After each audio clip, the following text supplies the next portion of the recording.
Hello. I just turned off the light that's above me because it was terrible. This awful glare. There's still going to be a little glare from the living room. Obviously, I'm sure you can tell that I don't have anything to really stand my phone on for when I do this yet. If people really like it, though, maybe I will. But to sort of explain what it is that I'm doing today, other than making some eggs, I realized that freelancing is really hard, at least for me, and I know it is for a lot of other people. It's just really sort of difficult to get up and keep yourself working if you don't have anybody there to make you actually do it. Maybe that's just because I'm lazy, but I have a feeling it's because we're all lazy. Or maybe life's just hard. But I thought if I kind of woke up every morning at a certain time and did at least a live stream once a week where I make breakfast, which is, probably going to start out being always the same breakfast. I don't know, maybe get myself started. Maybe we get you started. Maybe you'll make a little bit of breakfast too. And maybe I'll stop making the same thing for breakfast every day. But that being said, the same thing I make for breakfast every day. Let's do that. Now, I learned this way of making eggs from Sir Ian McKellen. And by that I mean that he came to my house. And then we made out for a while, which was great because he's very talented and I'm into older men. And then I just really needed some protein. Heyo. And also some eggs. Heyo. Now, I just watched a video. There's a video. If I had the ability to show people the video while I was streaming, I would. But if you look it up, Ian McKellen, eggs, you'll find it. It's pretty entertaining. Maybe more entertaining than this, which is why you should watch it later. Basically, he kind of scrambles them as they're cooking, which I had never done before. So I get pretty hungry. Oh, dear. Well, one of these eggs came out pre-broken. So I'm going to have a little less breakfast than I'd intended, which is okay. I get some weight I could probably lose. So what you do, if you're doing just one person breakfast, you really probably only need 2 eggs. If you're a big fat fatty and you want to eat a little more like I do, you can do 3, 4, 20. So I had a nice small pan, and I put the eggs. There's really no good way to do this. It's going to drip right out. Trust that there are eggs in here, too. Look at that. Boy, I'm not really thinking it through. That's okay. There are 2 eggs inside of this saucepan, and what I'm going to add to that is a couple of things. One is a little bit of half and half. Just a nice little smattering. You can just kind of eyeball it. You know what? Here's what we'll do. When it's all in, I'll show you what I did. It's the half and half. You do a little salt. You do a little pepper. It's nothing really complicated. This is really actually all you need. I like to add a couple things because, I'm me. I'm not anybody's puppet, egg puppet, or otherwise. So you put a little bit of salted butter in, if you can get to the butter, which I can. Look at that butter. Bam. And what I like to add in is a little bit of Mrs. Dash, salt-free, because I already put in the salt, because it's got just, a little bit of everything, all rolled into one, like that Meredith Brooks song that you probably have heard so much about. Okay. So here is how it looks now, which is gross. I'm going to pick this up and I'm going to show it to you. Gentle, gentle, gentle, gentle, gentle. Here it is. Ooh, look at that. Just delightful. All right, so that's how that looks. Now, I'm going to put it on a relatively low heat, like a medium low. And I'm going to stir the heck out of it.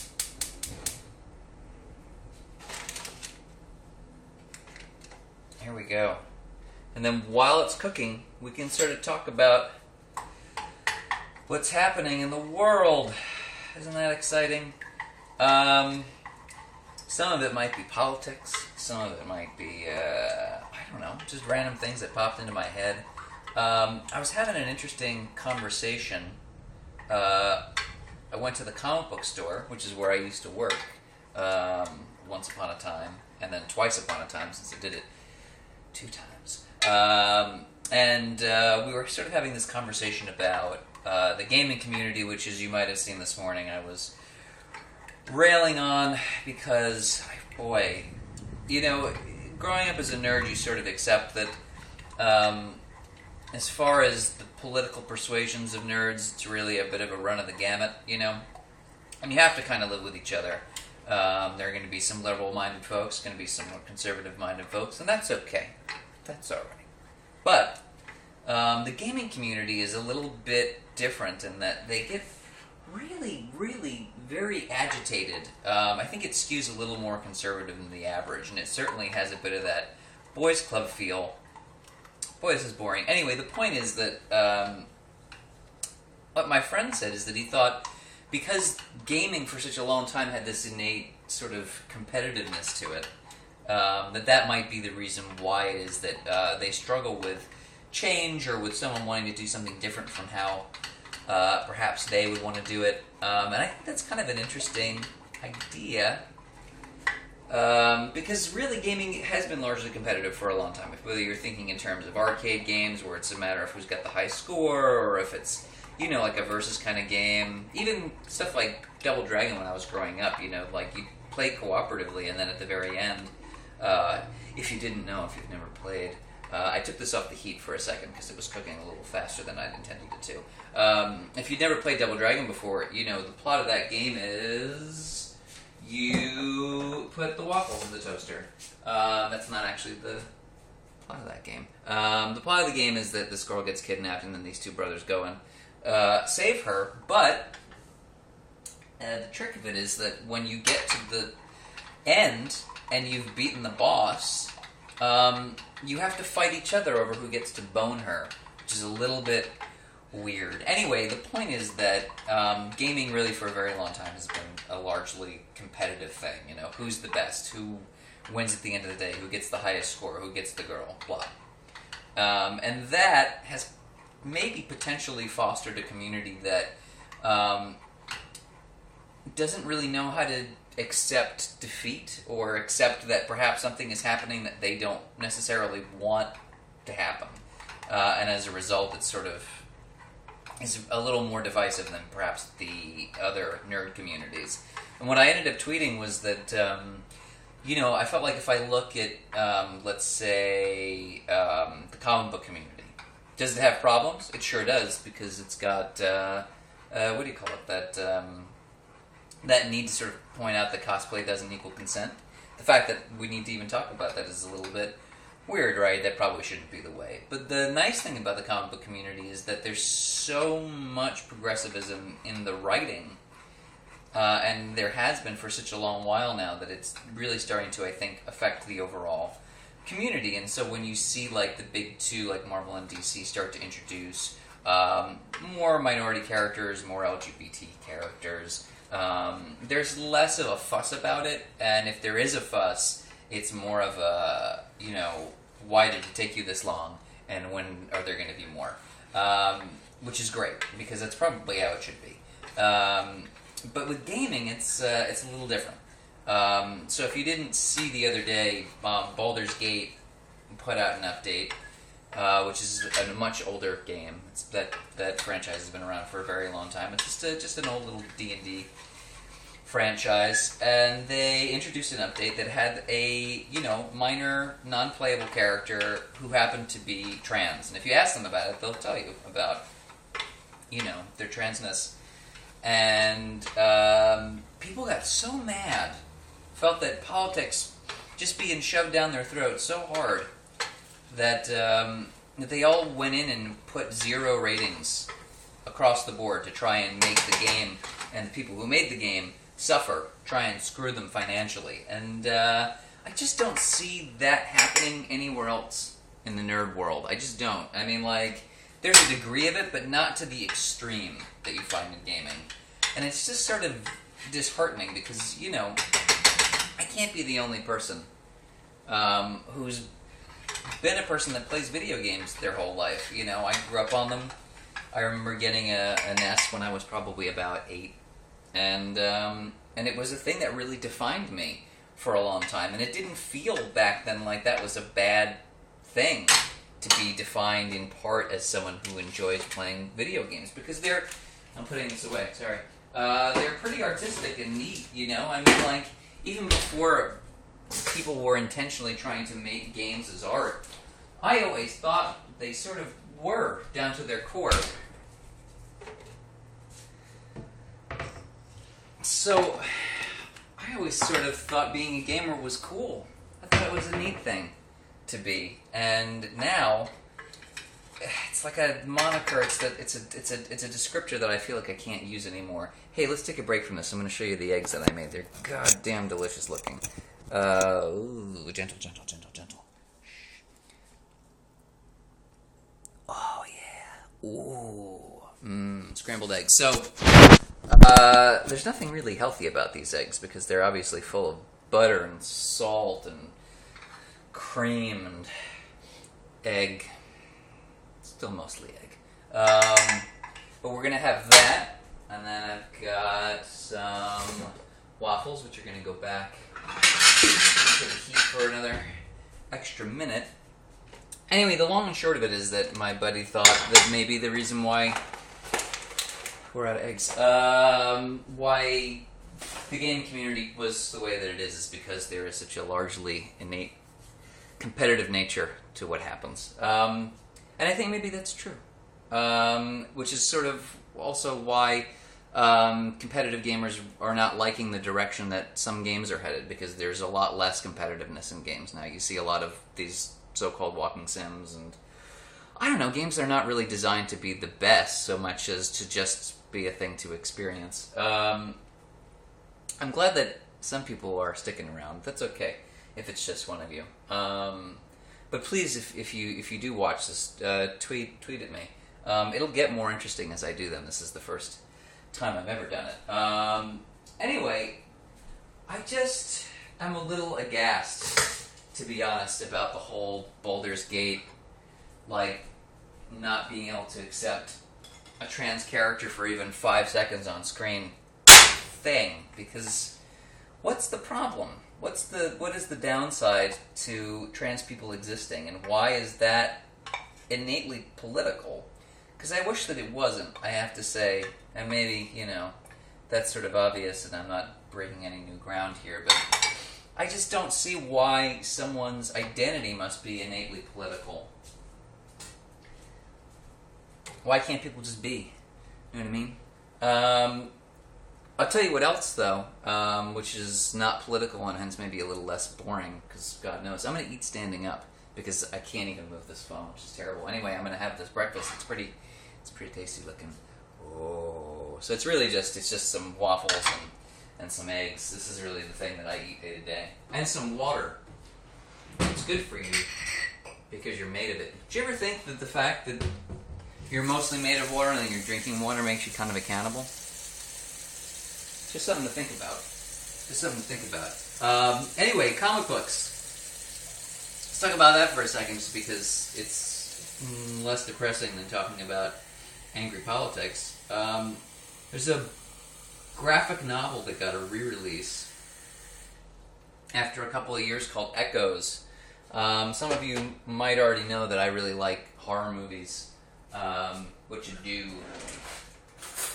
and horror as a genre in general, and this book Echoes that came out a long time ago and came out in this sort of little thick hardcover edition is a story about this guy whose father is dying, and his father is very ill, both physically and mentally. He's got severe schizophrenia, and the father sort of intimates that perhaps he was a serial killer, and the son, who also has the same schizophrenia and has been trying to deal with it better than his father has, becomes afraid that perhaps he is also a serial killer.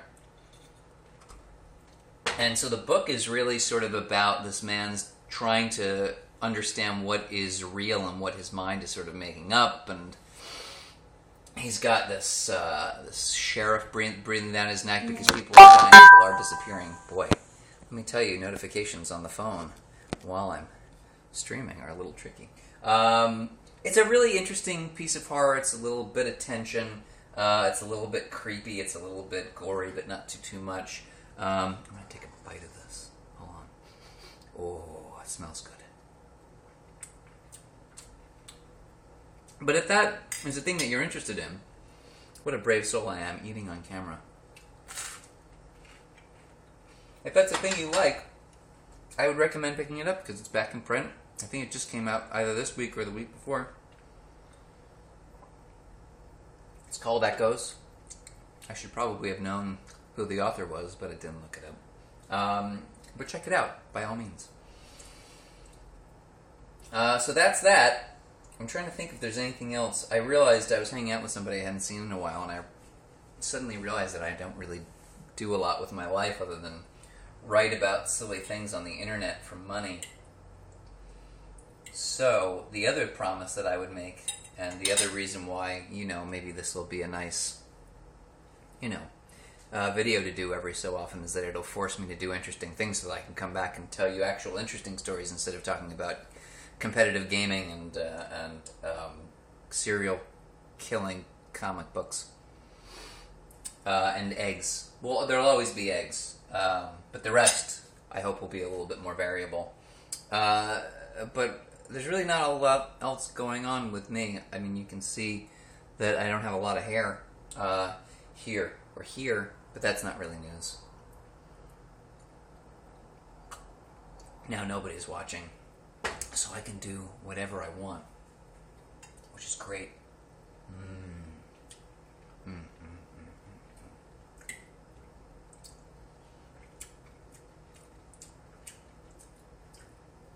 Anyway, in case somebody comes back, ever, which I'm sure nobody will, eggs are important. Oh, maybe someone is watching and just didn't show up. Nice to see you, Sarah. I haven't seen you in a while. That's my friend Sarah. Everybody likes her. She's great. Just like everyone I know. So none of you are special. Except for all of you. Anyway, I wish I had more interesting stuff to say. I'm going to try and get out into the world more often, and jog and walk, and mostly walk. Maybe I'll show you Astoria Park sometime. It's a really nice place. But, hey, politics real quick. Why are we doing another debate, another Democratic debate? Why is that happening? I'm a little confused. Because, and I don't say this because I think anyone is right or wrong on this front, but I'm pretty sure that we all know, I think we all know who we're voting for, right, in the primaries.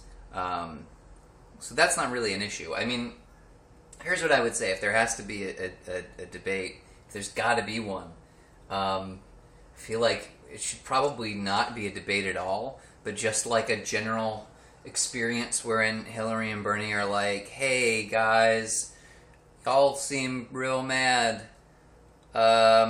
Just vote for one of us in the general election.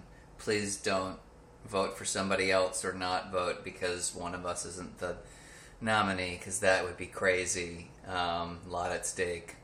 That would be great. That's what I'm hoping for. I don't actually, they're fighting all the time now, Hillary and Bernie, really trying to point out the differences, but I gotta tell you, I don't need to know the differences. I got it. And most people don't actually care at all.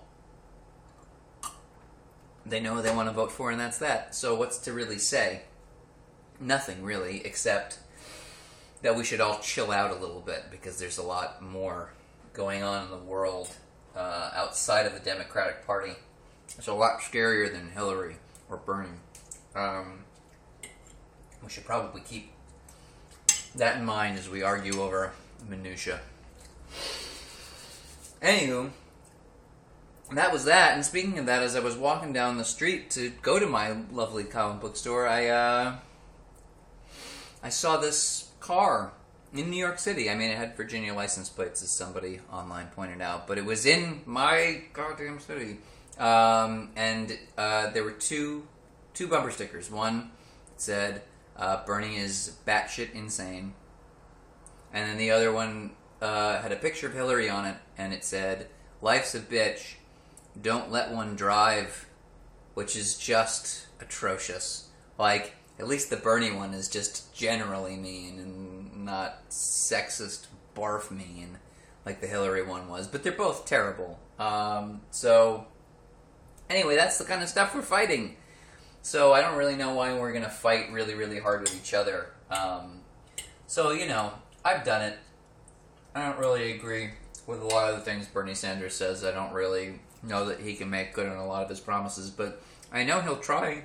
I know that he means well. I know that he won't treat women like they're incubators, or black people like they're slaves, or gay people like they are a disease. So,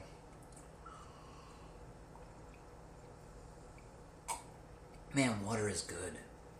Some people don't like it. It's super weird. How do you not like water? Not to be divisive about water. But it's really just like, I don't know, what are we even doing at this point? I hope Hillary and Bernie just show up and hug it out for like an hour. Just an hour-long hug. That'd be great. What else was I thinking about? I was thinking about the 100.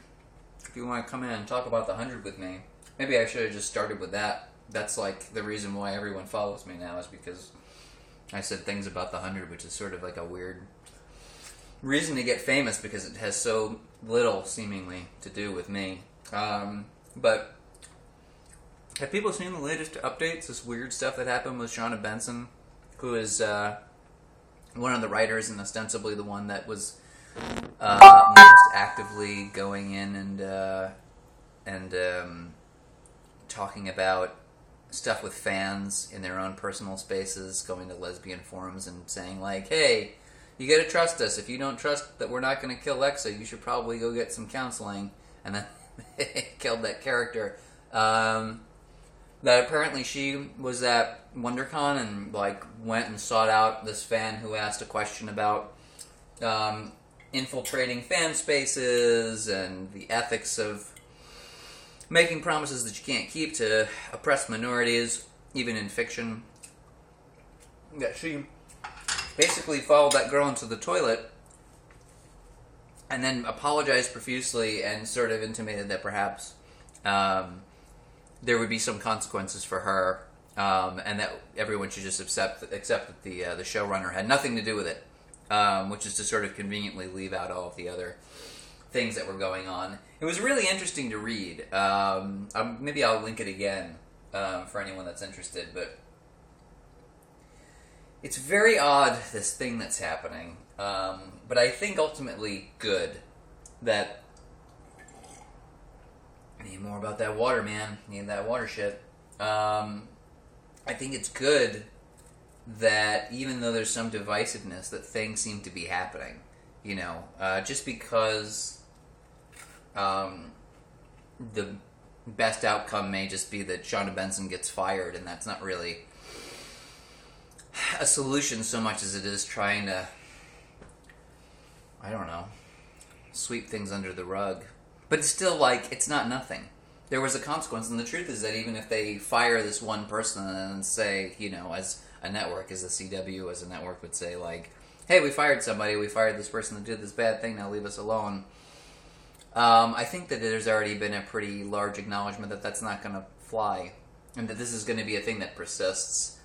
This conversation is not going to be easily ignored. And that, I think, is the best thing. Maybe one of the best things that I have seen in my professional career. There's a reason why so many people in major news outlets are having a conversation about this whole the 100 thing. And it's not because everybody loves the 100 or hates the 100 or feels one way or the other about the 100. I think most people reporting on it probably had never even seen the show before. The reason why it's a thing that everyone's talking about is because it has become this lightning rod for change, potentially. And I've never seen it. And I think Maureen Ryan at Variety also said the same thing, which is that she'd never seen anything quite like it before. And I've lived long enough that I've seen pretty big conflict come out of television storytelling. You know, whether you're talking about a couple years ago with Torchwood, which did have a pretty big result. I mean, if you don't think that Torchwood went off the air because the BBC thought it wasn't worth it to deal with all of the hubbub over Yanta's death, you're fooling yourself. That's absolutely why that happened. Ask anybody that was working or knew anybody that was working for the BBC or working on Torchwood at the time, and they will tell you. But there's that, and there's just, I don't know, TV storytelling always has some consequence, but it's never been this long term. You've never seen over a month's worth of people continuing to have this same conversation and not let it go. And when I say not let go, I don't mean it like you should let it go. I don't think anybody should let it go. There's nothing to let go. I'm going to stand in a chair. You can look at my shirt. I was wearing this yesterday and then I slept in it.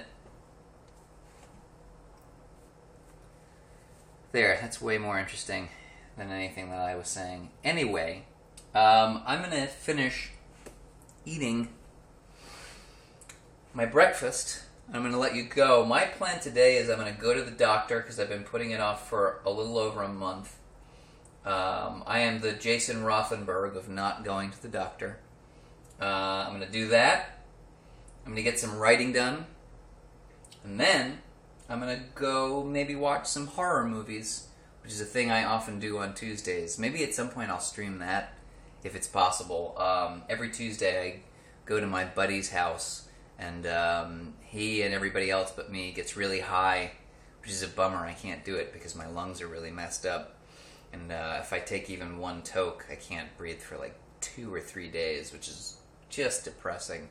But I get a contact high, and they'll all be happy, and we'll put on some grotesque, bizarre old horror movies that never made the transition from VHS to DVD, which is fun. It's sort of interesting to see the media that sort of gets lost in the shuffle, you know. Some of it's worthwhile, and you kind of wish that it made the transition, and then some things you're like, wow, I'm glad that this is going to be lost to the annals of time. Most of them are that second category, golly. But my breakfast is getting cold, and I realize that I haven't quite figured out how to talk and eat on video at the same time yet. But anyway, this is great. Thank you for coming and watching me cook breakfast and ramble for a while. I'm going to try and actually live life a little more and be, you know, maybe a little more actively aware of things that are happening other than, like, video games and stupid sci-fi TV shows. So that, you know, we can talk about other things too. And if there's something that you want to talk about, if there's something that you're interested in or you think I should be researching, by all means, let me know. But I'm going to go eat this breakfast. And I'll see you on the internet in a way that's not a video. Okay. Bye.